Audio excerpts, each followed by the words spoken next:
ಸಚಿವರು ನಮ್ಮ ಸಮೀರ್ ಅಹಮದ್ ಅವ್ರು ಯಾವಾಗ ಬರ್ಬೋದು ಅಂತ? ಐ ಥಿಂಕ್ ನಿನ್ನೆ ಸಿಎಂ ಅವ್ರು ಹೇಳಿದ್ರು ಅನ್ಸುತ್ತಲ್ಲ, DCM ಅವರು 15 ಬರ್ತೀನಿ ಅಂತ ಹೇಳಿದ್ರು. ಮೋಸ್ಟ್ಲಿ ನಾವು ಅದೇ ಅನ್ಕೊಂಡಿದೀವಿ, ಎಷ್ಟು ಬರ್ತಾರೆ ಅಂತ.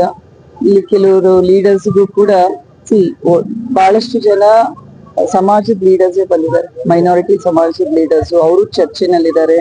ಕೆಲವರು ಅವರು ಬರ್ಬೇಕು, ಜಮೀರ್ ಅವರು ಅಂತ ಇದ್ದಾರೆ. ಸೊ ಅವ್ರ ಮನ್ಸಿನಲ್ಲಿ ಏನೇನಿದೆ, ಆಸೆ ಏನೇನಿದೆ ಈಡೇರಿಸ್ಕೊಳ್ರಿ. ಒಟ್ಟು ಇದು ಕಾಂಗ್ರೆಸ್ನ ಭದ್ರಕೋಟೆ, ಇದು ಕಾಂಗ್ರೆಸ್ನ ಅಭ್ಯರ್ಥಿಗೆ ನಾವು ಮಾಡ್ತೀವಿ ಅಂತ ಹೇಳಿದ್ದಾರೆ. ಇಲ್ಲಿ ಅಪ್ಪಾಜಿ ಅವ್ರು ಮಾಡಿರುವಂತಹ ಸಿಮೆಂಟ್ ರೋಡ್ಗಳು, ಆಮೇಲೆ ಸಾಕಷ್ಟು ಮನೆಗಳಿಗೆ ಈಗಾಗ್ಲೇ ಆಶ್ರಯ ಮನೆಗಳನ್ನು ಕೊಟ್ಟಿದ್ದಾರೆ.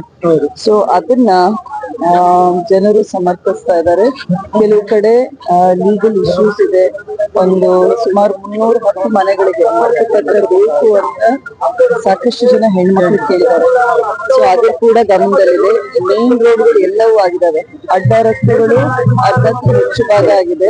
ಇನ್ನು ಕೆಲವು ಮನೆಗಳಲ್ಲಿ ಅಡ್ಡ ರಸ್ತೆ ಆಗಿಲ್ಲ. ಸೊ ಅದೇ ರಿಕ್ವೆಸ್ಟ್ ಹೇಳಿದ್ರು, ಇಲ್ಲಿನೂ ರೋಡ್ ಮಾಡ್ಕೊಂಡು ಮೊನ್ನೆ ಇರುವಂತಹ ಸ್ಕೂಲ್ಗಳಿಗೂ ಅಪ್ಪಾಜಿ ಗ್ರ್ಯಾಂಡ್ ಮಾಡ್ಕೊಟ್ಟಿದಾರಂತೆ. ಸೊ ಚೆನ್ನಾಗ್ ಅನ್ಸ್ತದೆ. ಅಪ್ಪಾಜಿ ಅವ್ರ ಕೊನೆ ಗ್ರ್ಯಾಂಡ್ ರೋಡ್ ವರ್ಕ್ ಕೂಡ ನೋಡಿದೆ ನಾನು.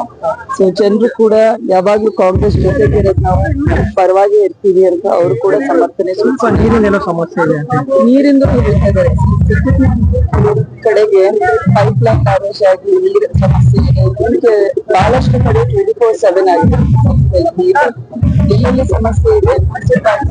ಕಾಂಟ್ಯಾಕ್ಟ್ ಮಾಡಿ ಅಂತ ಅದ್ರ ಪಕ್ಕದಲ್ಲಿದೆ. ಅದನ್ನ ಮಾತಾಡಿ ಅಂತ ಮತ್ತೆ ಎಲೆಕ್ಷನ್ ಗೆ ಕಮಿಟ್ ಮಾಡ್ಬೇಡಿ ಅಂತ. ಈಸ್ ಆರ್ ರೆಗ್ಯುಲರ್ ಬಸ್ಸಿನ ಫೆಸಿಲಿಟಿ, ನೀರಿಂದು ಎಲ್ಲ ಅದನ್ನ ಅಡ್ರೆಸ್ ಮಾಡ್ರಿ ಅಂತ ಲೀಡರ್ಸ್ ಗೆ DC ಅವ್ರನ್ನ ಕಾಂಟ್ಯಾಕ್ಟ್ ಮಾಡಕ್ ಹೇಳಿದೆ.